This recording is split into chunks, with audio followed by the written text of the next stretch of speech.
Well, Patty, as you know, another candidate vying for that District 1 seat is a familiar face on the County Council. Tom Dernoga first won the position during a special election and then held the seat for 2 more terms. That's right. Mr. Dernoga is joining us now to talk about his current campaign to regain his old seat. Welcome. Thank you. It's great to be back. Well, tell us first off, you served in that District 1 seat. You first won in a special election, Correct. held it for 2 terms. Why are you running for this office again? Well, since I've been out of office, I've had a lot of citizens say we need you back in public service. I was a little different type of council member, I think, from what the county had seen. I was a longtime civic activist and an attorney for civic activists. I was an attorney for environmental groups. So when I got on the council, I brought a level of oversight and accountability and standing up for citizens.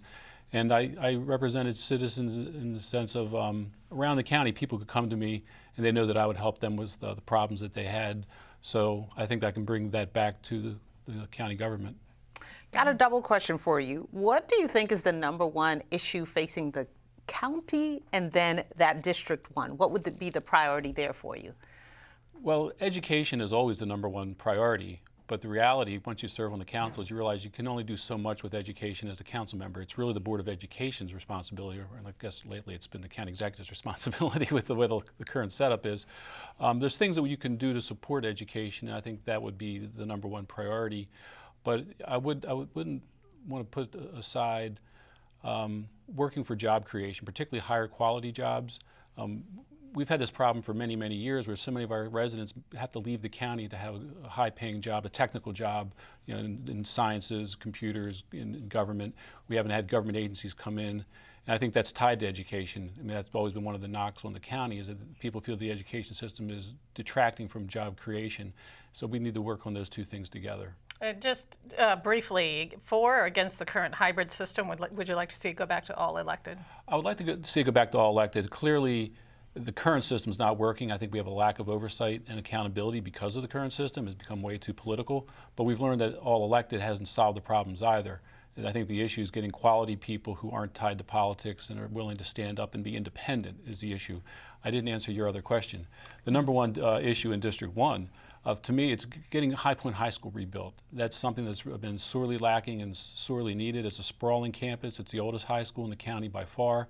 And we've gone through and done Northwestern, and they're doing Suitland and Bladensburg, Oxon Hill, you know, Fairmont Heights. It's time for High Point High School to get rebuilt. It's really needed. You have a lot of students, and it's a lot of the poorest students in the county that are in that school, and they deserve better. You're known for your environmental advocacy. What are the important environmental issues facing the county? Well, there's a couple. One is smart growth. This county has talked about smart growth and taking advantage of more metro, more transit-oriented development. It doesn't happen. We see sprawling development, eating up of agricultural portions of the county. I led the movement for ag preservation in the county when I was on the council. So that's one part of it. But the other part is stormwater management. We have a lot of funds that are coming in as part of the Chesapeake Bay program for stormwater retrofits. We need to focus on making sure that money is spent well.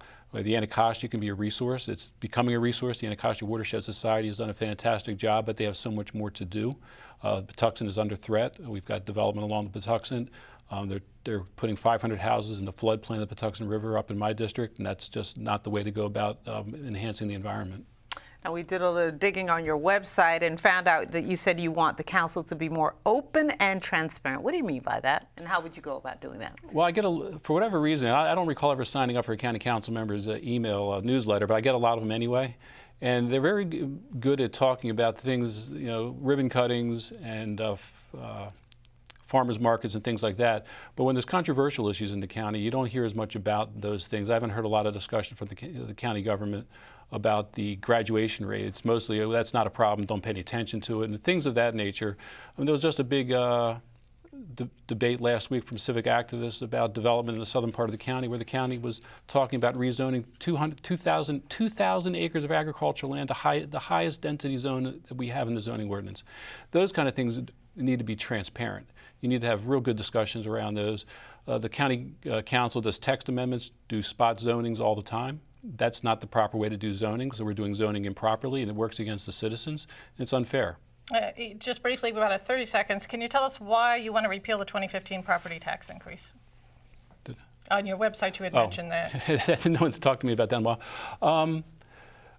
We had trim. We've had trim. The state government put that provision in very late in the session back in 2012. The public never got to weigh in on it. And then Mr. Baker proposed a 15-cent increase, as you may recall, in 2015. And the public was very much against that. And I think it's something we should go back and look at in terms of, was this properly done? Does the public think we need this increase? And I think that's something that should be discussed. Right now, the county set up that Blue Ribbon Commission to talk about repealing all the tax credits we have and raising tax rates again. So I think that's something that, let's have that discussion. Okay, thank you so much Appreciate for joining it. us. And if you want to find out more about Tom Dernoga's campaign, you can log on to tomdernoga.com.